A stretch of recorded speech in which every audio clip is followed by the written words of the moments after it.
ஞாயிறு தியானத்திற்கான வேத பாடங்கள். தியான தலைப்பு: சிலுவை, மேசியாவின் காலத்தை குறித்தான புதிய பார்வை. பழைய ஏற்பாட்டு பகுதியாக உபாகமம் 18ஆம் அதிகாரம் வசனங்கள் 15 முதல் 22 முடிய. உபாகமம் 18 வசனங்கள் 15 முதல் 22 முடிய. உன் தேவனாகிய கர்த்தர் என்னைப் போல ஒரு தீர்க்கதரிசியை உனக்காக உன் நடுவே உன் சகோதரரிலிருந்து எழும்ப பண்ணுவார். அவருக்கு செவி கொடுப்பீர்களாக. ஓரேபிலே சபை கூட்டப்பட்ட நாளில் நான் சாகாதபடி என் தேவனாகிய கர்த்தரின் சத்தத்தை இனி நான் கேளாமலும் இந்த பெரிய அக்கினியை இனி நான் காணாமலும் இருப்பேனாக என்று உன் தேவனாகிய கர்த்தரை நீ வேண்டிக் கொண்டதின்படியெல்லாம் அவர் செய்வார். அப்பொழுது கர்த்தர் என்னை நோக்கி, அவர்கள் சொன்னது சரியே. உன்னை போல ஒரு தீர்க்கதரிசியை நான் அவர்களுக்காக அவர்கள் சகோதரரிலிருந்து எழும்ப பண்ணி என் வார்த்தைகளை அவர் வாயில் அருளுவேன். நான் அவருக்கு கற்பிப்பதையெல்லாம் அவர்களுக்கு சொல்லுவார். என் நாமத்தினாலே அவர் சொல்லும் என் வார்த்தைகளுக்கு செவி கொடாதவன் எவனோ அவனை நான் விசாரிப்பேன்.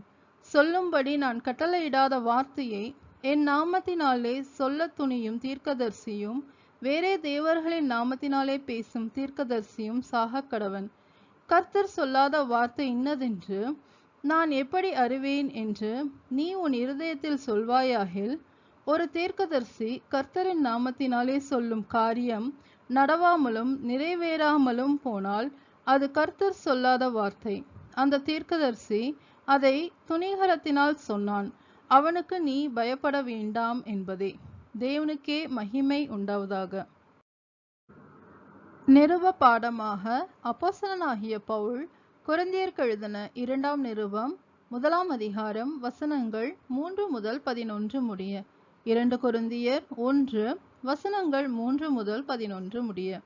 நமது கர்த்தராகிய இயேசு கிறிஸ்துவின் பிதாவாகிய தேவனும் இரக்கங்களின் பிதாவும் சகலவிதமான ஆறுதலின் தேவனுமாய் இருக்கிறவருக்கு ஸ்தோத்திரம்.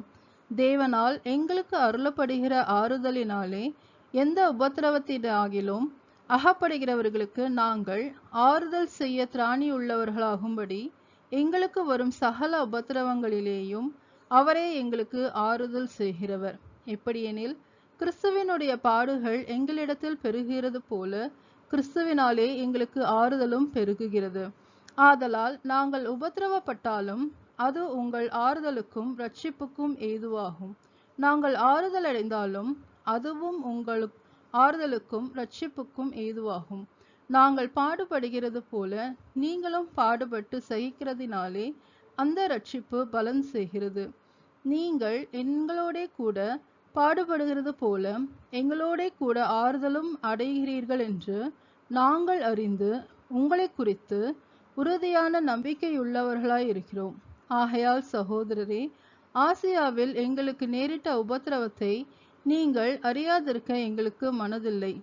என்னவெனில், பிழைப்போம் என்கிற நம்பிக்கை அற்றுப்போகத்தக்கதாக எங்கள் பலத்திற்கு மிஞ்சின அதிக பாரமான வருத்தம் எங்களுக்கு உண்டாயிற்று. நாங்கள் எங்கள் மேல் நம்பிக்கையாயிராமல் மரித்தோரை எழுப்புகிற தேவன் மேல் நம்பிக்கையாய் இருக்கத்தக்கதாக மரணம் வரும் என்று நாங்கள் எங்களுக்குள்ளே நிச்சயித்திருந்தோம். அப்படிப்பட்ட மரணத்தினின்றும் அவர் எங்களை தப்புவித்தார். இப்பொழுதும் தப்புவிக்கிறார், இன்னும் தப்புவிப்பார் என்று அவரை நம்பியிருக்கிறோம். அநேகர் மூலமாய் எங்களுக்கு உண்டான தயவுக்காக அநேகரால் எங்கள் நிமித்தம் ஸ்தோத்திரங்கள் செலுத்தப்படும் பொருட்டு நீங்கள் விண்ணப்பத்தினாலே எங்களுக்கு உதவி செய்யுங்கள் என்பதே. தேவனுக்கே மகிமை உண்டாவதாக. சுவிசேஷ பாடமாக லூக்கா எழுதின சுவிசேஷம் 18ஆம் அதிகாரம் வசனங்கள் 35 முதல் 43 முடிய. லூக்கா 18 வசனங்கள் 35 முதல் 43 முடிய. பின்பு அவர் எரிகோவுக்கு சமீபமாய் வரும்போது ஒரு குருடன் வழி அருகே உட்கார்ந்து பிச்சை கேட்டு கொண்டிருந்தான். ஜனங்கள் நடக்கிற சத்தத்தை அவன் கேட்டு இது என்ன என்று விசாரித்தான். நசரேயனாகிய இயேசு போகிறார் என்று அவனுக்கு அறிவித்தார்கள். அப்பொழுது அவன், இயேசுவே, தாவீதின் குமாரனே, எனக்கு இரங்கும் என்று கூப்பிட்டான். முன் நடப்பவர்கள் அவன் பேசாமல் இருக்கும்படி அவனை அதட்டினார்கள். அவனோ, தாவீதின் குமாரனே, எனக்கு இரங்கும் என்று மிகவும் அதிகமாய் கூப்பிட்டான். இயேசு நின்று அவனை தம்மிடத்தில் கொண்டு வரும்படி சொன்னார்.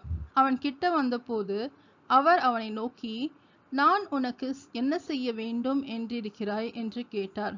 அதற்கு அவன், ஆண்டவரே, நான் பார்வையடைய வேண்டும் என்றான். இயேசு அவனை நோக்கி, நீ பார்வையடைவாயாக, உன் விசுவாசம் உன்னை இரட்சித்தது என்றார்.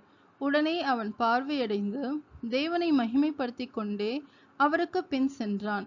ஜனங்கள் எல்லாரும் அதை கண்டு தேவனை புகழ்ந்தார்கள் என்பதே. தேவனுக்கே மகிமை உண்டாவதாக. ஞாயிறு தியானத்திற்கான சங்கீதமாக சங்கீதம் 73. சங்கீதம் 73. சுத்த இருதயமுள்ளவர்களாகிய இஸ்ரவேலருக்கு தேவன் நல்லவராகவே இருக்கிறார்.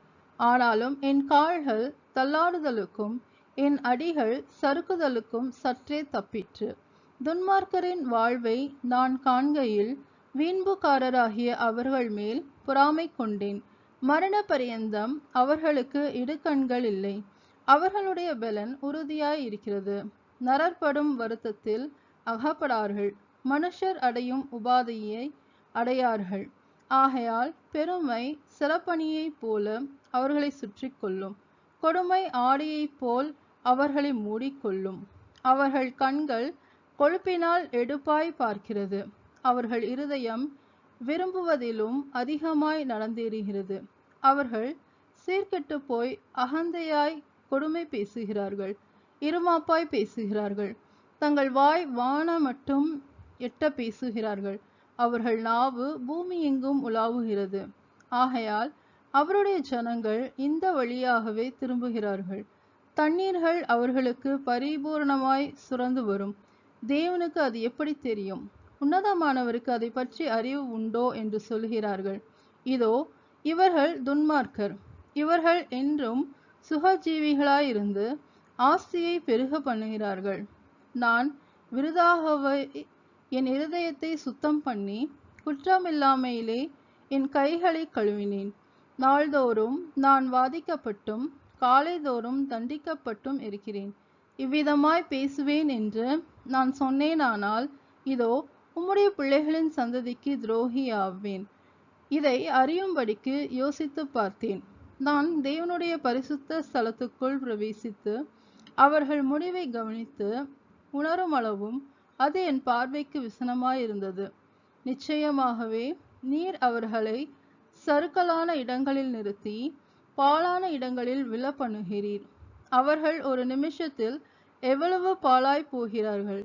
பயங்கரங்களால் அழிந்து நிர்மூலமாகிறார்கள். நித்திரை தெரிந்தவுடனே சொப்பனம் ஒளிவது போல, ஆண்டவரே, நீர் விழிக்கும் போது அவர்கள் வேஷத்தை இகழுவீர். இப்படியாக என் மனம் கசந்தது. என் உள்ளந்திரியங்களிலே குத்துண்டேன். நான் காரியம் அறியாத மூடனானேன். உமக்கு முன்பாக மிருகம் போல் இருந்தேன்.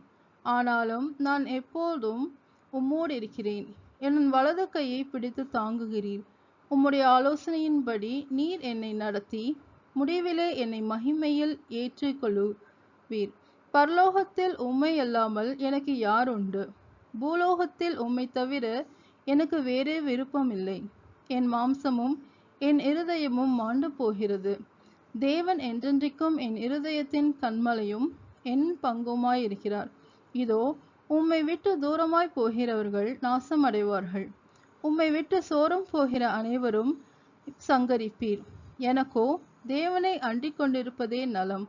நான் உமது கிரியைகளிலெல்லாம் சொல்லி வரும்படி கர்த்தராகிய ஆண்டவர் மேல் என் நம்பிக்கையை வைத்திருக்கிறேன் என்பதே. தேவனுக்கே மகிமை உண்டாவதாக.